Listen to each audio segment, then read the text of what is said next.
Study Shift with Krati 2, and today in this video we're gonna start our class 12 history chapter 11 Rebels and Raj. But before starting our chapter, let me tell you that this year Study Shift with Krati started crash course for class 12 student in which I'll be teaching you live and there will be lot of things. तो ये जो हमारा crash course है ये 2 महीने का course होने वाला है. इसमें आपको क्विज जो है वो प्रोवाइड की जाएगी और each Sunday and Saturday there will be test. Study material दिया जाएगा, हर चैप्टर से वर्कशीट दी जाएगी एंड डाउट सेशन भी होगा. सो अगर आप ये ज्वाइन करना चाहते हैं, just contact me on the given number in description box because I am going to start new batch from 17th of September.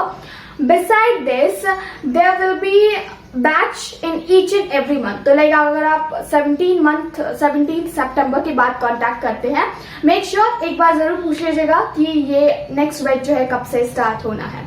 Let's get started with our today's chapter. This video is actually part 2 of chapter 11 Rebels and Raj. I'm attaching link of part 1 here so you can visit here to check it out.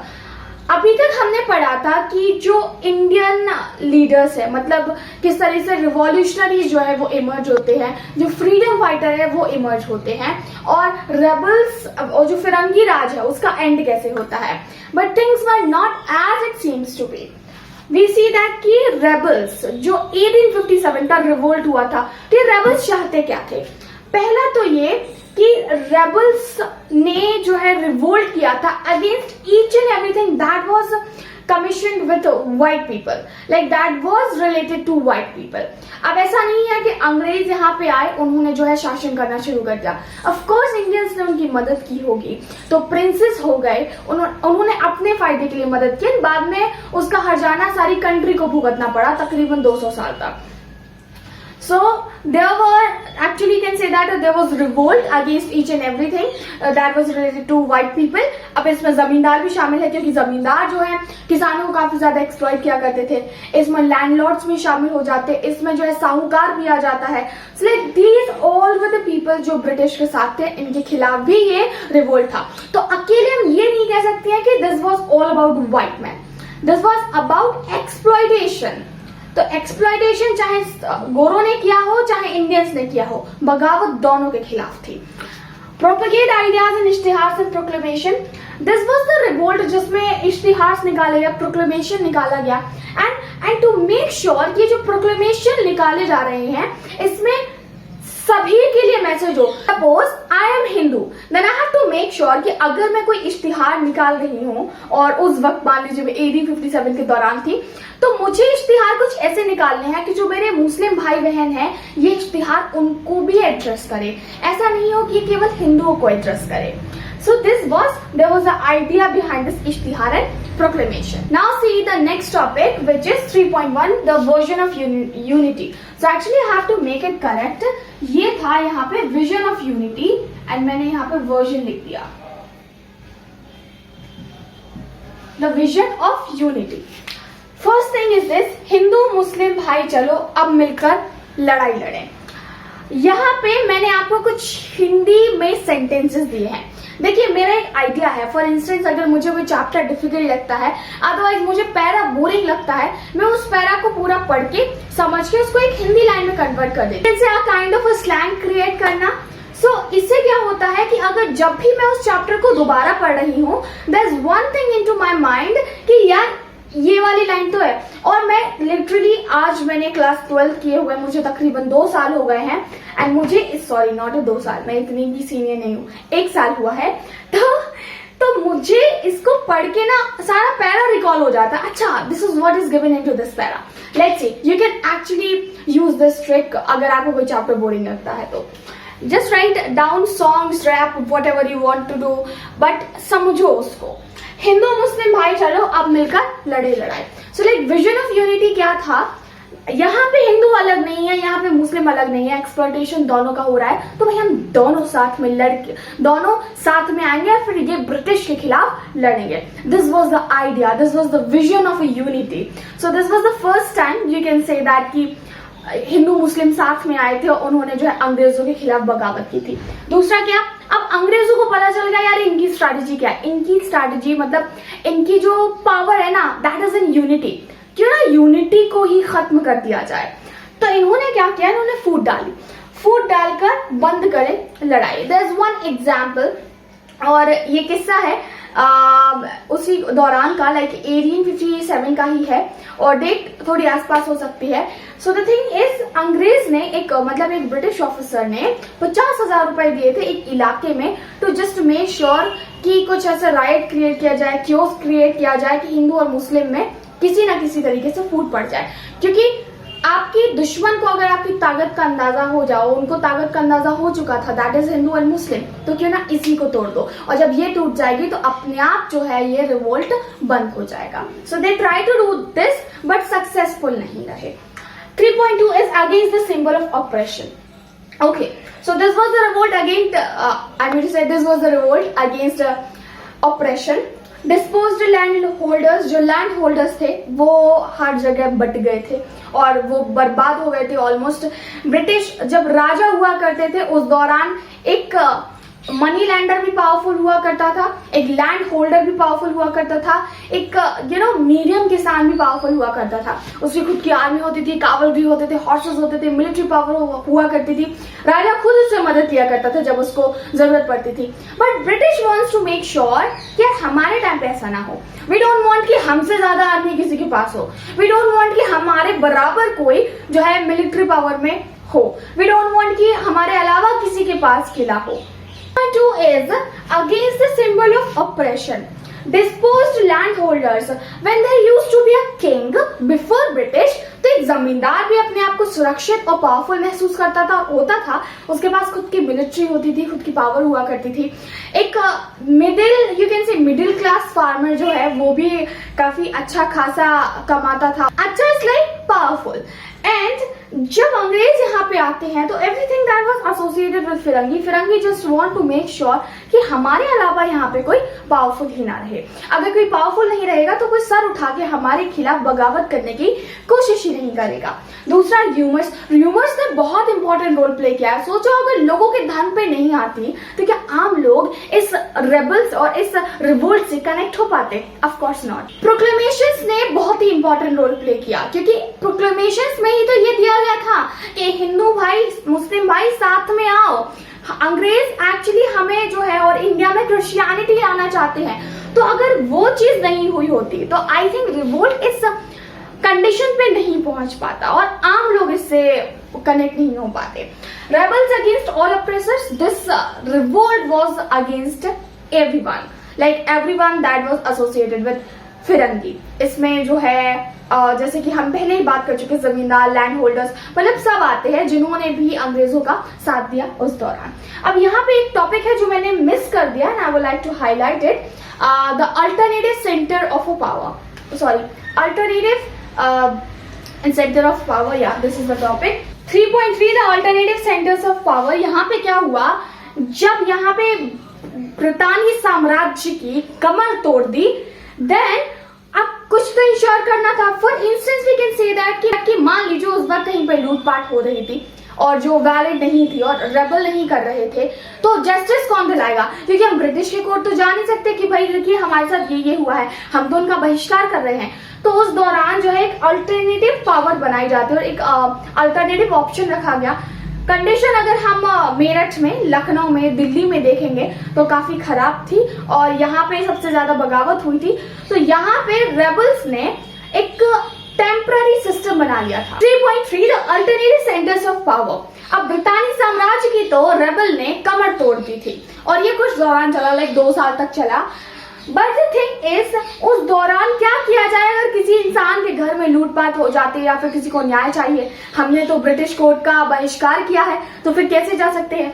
So these rebel actually find out the solution and इसमें ये था, इन्होंने alternative centre बना के रखे थे powers के, means temporary court इन्होंने अपने बनाए ताकि फॉर टेम्पररी बेसिस सब कुछ सॉर्ट आउट किया जा सके। जैसे कि उस वक्त जो है प्लंडर किए जा रहे थे विलेजेस, लूटपाट की जा रही थी, जो कि रेबल्स नहीं कर रहे थे गलत तरीके से, क्योंकि इसमें डाकुओं ने भी फायदा उठाया, तो मतलब गलत तरीके से किए जा रहे थे। तो उस दौरान रेबल्स ने अपने टेम्पररी कोड बना के लोगों की प्रॉब्लम्स का सोल्यूशन दिया। So this was basically done in the major areas जहां पे रिवोल्ट भी काफी तेजी से हो रहा था। For instance we can say Meerut, Lucknow, Delhi. Next topic is going to be the fourth one, that is repression. अब हो गया था 1857 का रिवोल्ट। जो बेसिक लॉज एंड ट्रायल्स होते हैं एक गुनहगार को सजा देने के लिए, वो यहाँ पे नहीं थे। क्यों? क्योंकि यहाँ पे ब्रिटिश का मानना था कि if there is any punishment for rebels that is only one, and it is gonna be death. So they started to put each and every rebel into jail and उनको मारना शुरू कर दिया। उन्होंने कुछ स्ट्रैटेजी अपनाई। कंडीशन जो है वो दिल्ली में एक्सट्रीम पे थी एंड बंगाल में, तो इन्होंने दोनों जगह से अपने ट्रूप्स को भेजा। तो पहले तो ये कि नॉर्थ इंडिया में ही नहीं, क्योंकि ये रिवोल्ट ज्यादातर there was not unity. Okay, north India में ये रिवोल्ट रहा है बट बाकी पार्ट से इसको इतना सपोर्ट नहीं मिला। तो नॉर्थ इंडिया में केवल नहीं मार्शल लॉ इम्पोज किया जाता है, मार्शल लॉ जो है पूरे इंडिया में इम्पोज कर दिया जाता है। और जहां जहां पे ब्रिटिश थे सभी जगह, क्या पता जहां पे रिवोल्ट नहीं हो रहा हो वहां पे होने लगे। गंगा प्लेन जो है वहां पे सिचुएशन को अंडर कंट्रोल लाने की कोशिश की जाती है। देन ब्रिटिश की एक ट्रूप जो है कलकत्ता के रास्ते से जाती है, वहां पे रिकैप्चर करने की कोशिश करती है हर वो टेरिटरी जो उनके हाथ से निकल चुकी थी। दिल्ली को जून 1857 से वापस से हाथ में लेने की कोशिश की जा रही थी। यहाँ बगावत मई में शुरू हो गई थी, बट ये सब पॉसिबल हो पाता है सितंबर तक। Then we talk about some other areas, for instance Awadh. Awadh वो सच ए टेरिटरी कि जहां पे ब्रिटिश को बहुत ज्यादा मेहनत करनी पड़ी और इनको लग जाता है तकरीबन 1 साल इसको वापस रिकैप्चर करने में, यानी कि 1857 में ही ये सक्सेसफुल हो पाते हैं। Number of acts passed in 1857। Britain की पार्लियामेंट में बन रहे थे भाई अलग अलग तरह के act and to make sure कि ये सारा जो है इनको ठीक सजा दी जाए रेबल्स को। Fifth, images of the revolt. अब देखिए कई सारी जो है इमेजेस दौरान बनी है। बेसिकली 3 इमेजेस के बारे में जो है आपको पढ़ना है एंड थोड़ी डिटेल में स्टडी करनी है। Relief of Lucknow by Thomas Jones Barker 1859। Here's one image coming. ये पेंटिंग बनाई गई थी थॉमस जॉन्स बार्कर के द्वारा और इस पेंटिंग का नाम है रिलीफ ऑफ लखनऊ। लखनऊ में जो रेबल्स ने कंडीशन की थी उसको देखते हुए, जिसमें सारे व्हाइट मैन जो है इकट्ठा होके फोर्टिफाइड रेजिडेंसी में रेफ्यूज लेते हैं along with the commissioner of Lucknow जिनका नाम था हेनरी लॉरेंस। तो हेनरी लॉरेंस जो है सभी व्हाइट मैन को प्रोटेक्ट करते हैं, लड़ते हैं रेबल से, बट बाद में वो मारे जाते हैं लड़ते लड़ते। उस दौरान व्हाइट मैन को प्रोटेक्ट करने का जिम्मा जो है कर्नल इंग्लिश पे आ जाता है। 21 सितंबर तक 2 और ब्रिटिश ऑफिसर वहां पे पहुंच जाते हैं। एक का नाम था जेम्स ऑस्ट्रम और दूसरे का नाम था हेनरी हैवलॉक। तो पहले हेनरी लॉरेंस थे जो कि कमिश्नर थे लखनऊ के, बाद में जो है ये 2 पर्सन आते हैं। एक का नाम हो गया जेम्स ऑस्ट्रम एंड दूसरे हो गए हेनरी हैवलॉक। फिर फाइनली कुछ टाइम बाद यहाँ पे नए कमिश्नर ऑफ लखनऊ यहाँ पे पहुंचते हैं। तो उन्होंने फिर फाइनली जिम्मा लिया एंड सक्सेसफुली जो व्हाइट मैन थे उनको वहां से निकालते हैं। सो जो नए कमिश्नर आए थे लखनऊ के, उनका नाम था Colin Campbell. This was about the painting relief of Lucknow. और ये पूरी जो स्टोरी आपको नरेट की है अभी वो याद रखिएगा। Next in memoriam painted bye Joseph Noel Patreon. Okay, so Patreon, Joseph Noel Patreon, he was also painter. इन्होंने 1859 में एक पेंटिंग जो है ड्रॉ की थी जिसका नाम दिया गया है यहाँ पे इन मेमोरियम। उसमें अगर आप इमेज में देखेंगे इसमें कोई लड़ाई झगड़ा नहीं दिखाया गया है, बट इस इमेज को देख के जो भी ब्रिटेन वासी थे उनके दिलो दिमाग में रेबल्स के प्रति और ज्यादा जो है घृणा जाग उठती है। क्यों? क्योंकि इस पेंटिंग में दिखाया गया है किस तरीके से जो वुमेन है, बच्चे हैं, वो डरे सहमे एक जगह बैठे हुए हैं और वहां बाहर से रेबल, क्योंकि दरवाजा खुला है छोटा सा, क्योंकि आप देखिएगा इस इमेज में रेबल्स जो है वो दरवाजे से झांक रहे हैं। तो यहाँ पे इन मेमोरियम में ये डरी हुई बैठी हैं वहां की महिलाएं और ये दिखाया गया है कि how actually cruel these rebels were. इस पिक्चर में ये नहीं दिखाया गया है कि ये एज अ विक्टेटर इमर्ज हुए थे एंड ऑल। इसमें कंडीशन बताई गई है व्हाइट वुमेन की एंड इसको देख के it actually provoke the feeling of anger and फरी against rebels in herds of British. Third image is going to be Miss Wheeler defending herself against in Kanpur. Okay, so herself is here twice. Miss Wheeler defending herself against in Kanpur. तो अगर उस image को देखते हैं आप, तो यहाँ पे मिस व्हीलर एक हाथ में स्वॉर्ड लिए हुए हैं और एक हाथ में गन है प्रोबेबली, तो उसको लेके अपने आप को प्रोटेक्ट करते हैं। There is Bible on the floor और यू कैन से दैट यहाँ पे इनको एक हीरोइक इफेक्ट जो है इस इमेज में दिया गया है। सो this was about images of the revolt. Now come back to our next topic, which is going to be 5.2 vengeance and retribution से हमारा मतलब है इन सारी इमेजेस को देख के ब्रिटेन में जो आग उबल रही थी ना, वो लोग कह रहे थे कि justice demanded for our people. There should be so there was actually given one picture in your book. It is allegorical female figure, मतलब एक बहुत विशाल सा फीमेल फिगर है जिसमें वो रेबल्स को मार रही हैं. वुमेन जो इनके सामने हाथ जोड़ी हैं कि छोड़ दो. तो इस तरीके से ये डिपिक्ट किया गया एंड ये उनकी एंगर को भी शो करता है जिस दौरान ब्रिटिश को आ रहा था टूवर्ड्स दिस पीपल. अब देखो गुस्सा तो आ रहा था इतने सालों से जो यहाँ पे शासन करके हमारे लोगों को एक्सप्लॉइट कर रहे थे, वो चीज नहीं दिखी. 5.3 द परफॉर्मेंस ऑफ टेरर. यहाँ पे शुरू होता है डर का माहौल. रेबल्स को जो करना था वो कर दिया. बहुत बुरी तरीके से जो इनको मारा जाता है. तोप जो है, तोप होती है, तोप में जहाँ पे वो बड़ा सा गोला डाला जाता है बारूद का, वहां पे इन रेबल्स को बांधा गया एंड तोप को चला दिया गया. सो लाइक जहां से वो गोला निकलता है उस जगह पे एक गोला डाला तोप ने एंड वहां से इनको मतलब जिंदा मार दिया बहुत बुरी तरीके से. फांसी वॉज नॉट फांसी was actually the simple death for rebels as per British opinion. They said that कि इनको तो तड़पा तड़पा के मारना है. 5.4 नो टाइम फॉर क्लेमेंसी. मतलब आपने मुझे बहुत मारा, बहुत बहुत ज्यादा मारा और बहुत बुरी तरीके से मारा, विदाउट एनी रीजन मारा. आई वॉज राइट, बट ये मुझे पता है. अब आपने चूंकि मुझे मार लिया है एंड क्योंकि मैंने आपके लोगों के साथ पहले कुछ गलत किया था, सो लाइक आपकी तरफ से रिस्पॉन्स ये आएगा कि भाई इसको तो मारो, ठीक है, इसको मारो. ब्रिटेन में लोग कह रहे थे कि इनको बिल्कुल भी छूट नहीं दी जानी चाहिए, इनको बुरी तरीके से मारना चाहिए और इनको बताना चाहिए कि आपने गलती क्या की है. यहाँ पे जनरल कैनिंग जो है उस वक्त के जनरल थे इंडिया में, तो कैनिंग ने ये सजेस्ट किया था कि ये जो रेबल्स हैं इनका ट्रस्ट जीतने के लिए दोबारा हम इनको थोड़ी सी फ्लेक्सिबिलिटी दे देते हैं इनटू आवर लॉज, और यू कैन से दैट थोड़ी छूट दे देते हैं और थोड़े आराम से प्यार से बात करते हो. प्यार से बात करने से ये मान जाएंगे.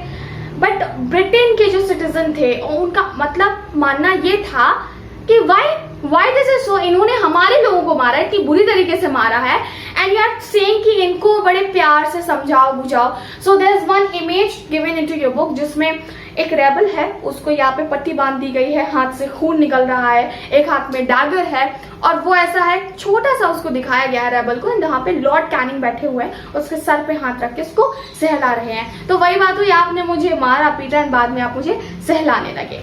सो एक्चुअली प्रेस ने उनको मॉक किया था इस बात पे जनरल कैनिंग को. And the last topic is going to be nationalist imageries. तो नेशनलिस्ट इमेजरीज से मतलब है for British it may be revolt against them, but for us it was the first time when we realized that nationalism क्या होता है. It was the first time when Hindu and Muslim came together. This was the first time that people started to realize that we are one nation. So यहाँ पे कई सारी poetries, poems, stories, paintings बनाई गई for these revolutionaries or you can say for these freedom fighter.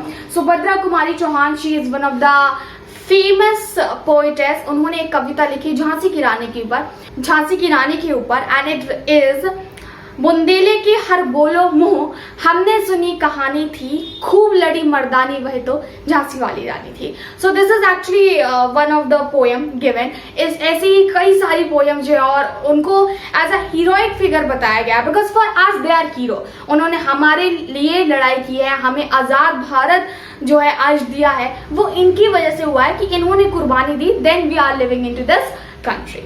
So this was our chapter Rebels and Raj. Actually this chapter is only in 2 parts. 3 parts बनाने की इसकी कोई जरूरत नहीं थी in my opinion. That's it for today's video. Here we are ending. I hope you guys found this video informative.